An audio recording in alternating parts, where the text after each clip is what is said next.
Good morning, everyone. I'm pleased that you're all here today, and the individuals who stand by my side today do so seeking to improve our communities and our hometowns for the better. With me today is Supreme Court Chief Justice Menace Ketchum, House Speaker Rick Thompson, Senator Mark Wills, who is representing President Kessler, Supreme Court Administrator back here, Steve Canterbury.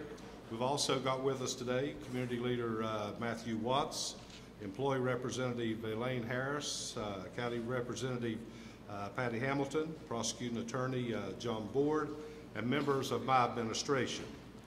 They have each volunteered to help alleviate the growing problem in West Virginia, and I thank each of you for your commitment to this cause.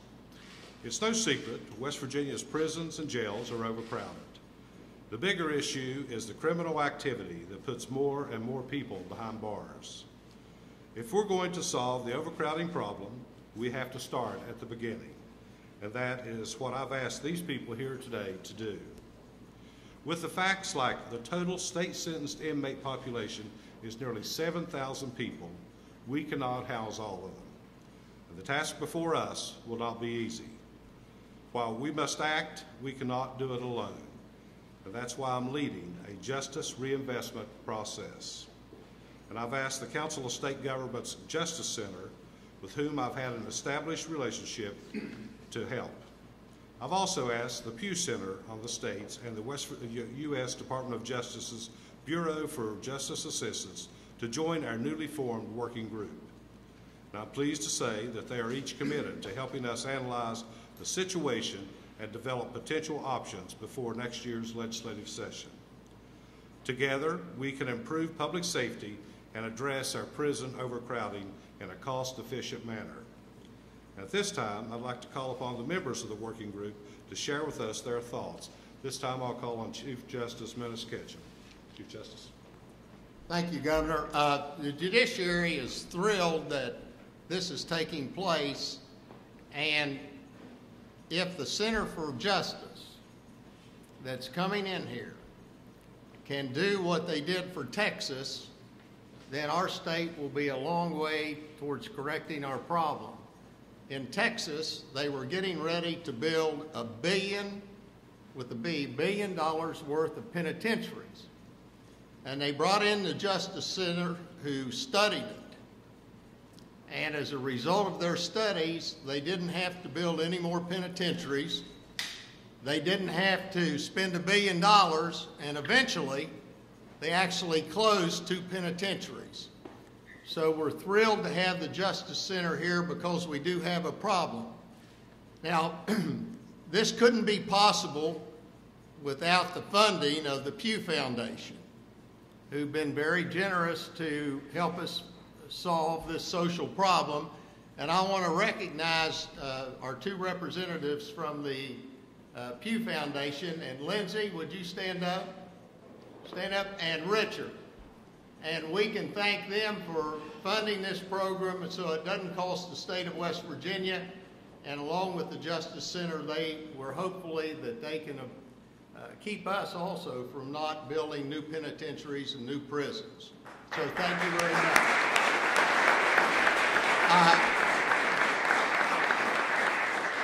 The judiciary will work hand in hand with Speaker Thompson and President Kessler and the legislature and our governor in trying to orchestrate this matter, and we'll give all support we can.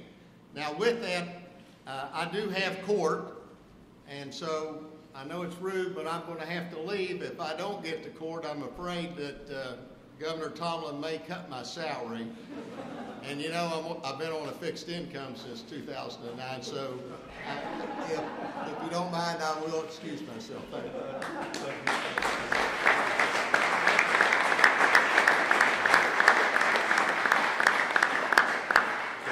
We have to keep these justices working hard to earn that salary.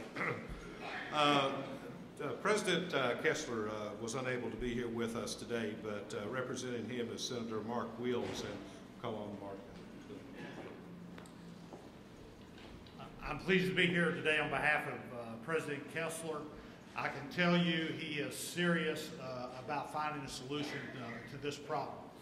he has appointed Senator Bill Laird, Senator Mike Hall, and myself to be on this working group.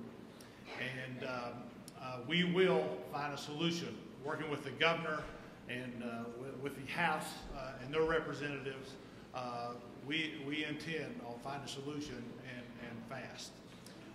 Last month, the judiciary met at Pikestem State Park. I live in Mercer County, Princeton, West Virginia. And I personally had dinner with about 15 judges. And the number one thing on their mind was finding a solution to this problem. So I look forward to working with the Speaker, the President, and the Governor to find that solution.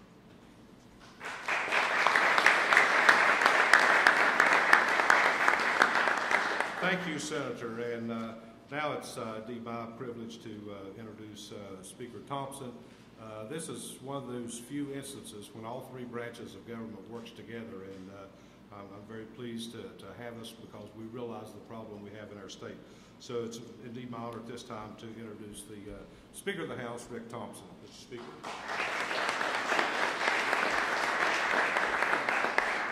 Thank you, Governor Tomblin. I applaud you for your leadership on this issue and getting everyone together. I remember the first meeting that we had early in the session regarding this issue, and I'll admit I was a little skeptical. I'm a pretty conservative Democrat, and I think that if people commit crimes ought to go to jail and stay there. So the first question I asked is, what's the purpose of this study? And the main purpose of this study, I was told, was to improve public safety. And then I got excited about the study because we need to make West Virginia safe.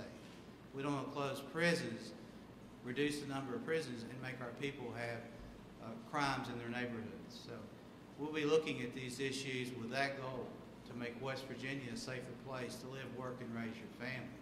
At the same time, if we can save some money and save building these new prisons, they tell me that repeat offenders, there's no treatment in the prisons that's directed to those offenders to keep them from coming back and repeating. That'll save our court system, that'll save our county costs for regional jails. I can live with that. But the main purpose for me as I go through this is what can we do to make West Virginia safer. So thank you again for picking West Virginia for this project. I think you'll be proud of us. We'll work very hard to make this work. Thank you. God bless you.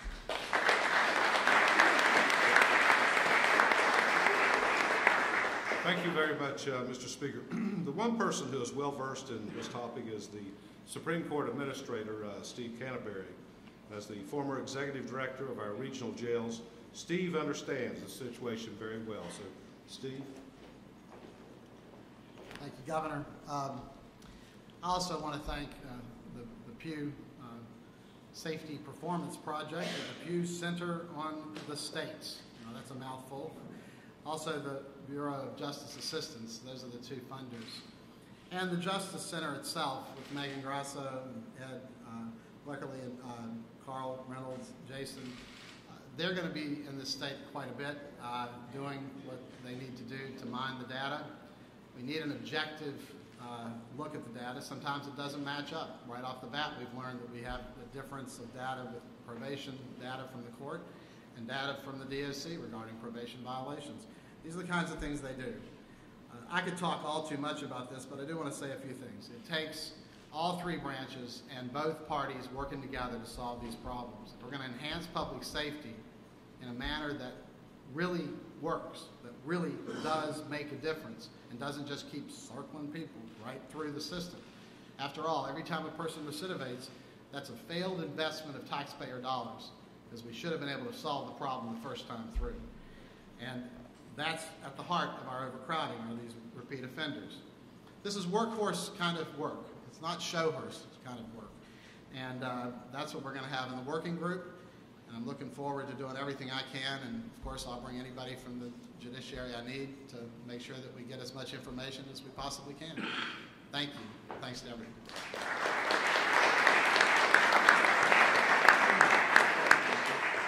Again, I want to thank all the members of this newly formed Justice Reinvestment Working Group. The first meeting of this group will begin immediately. Up until now, we've been doing basically planning and so forth, and I too want to thank the Pew group for helping to fund this process, because without your help and your involvement, we probably would not be here today. But the first meeting will start immediately over in the press conference and cabinet room. And I would invite everyone to come over as we move through this, excuse me, this first meeting. So again, thank you all for coming today. We appreciate it. We expect some great things to happen with this working group. So thank you all for coming.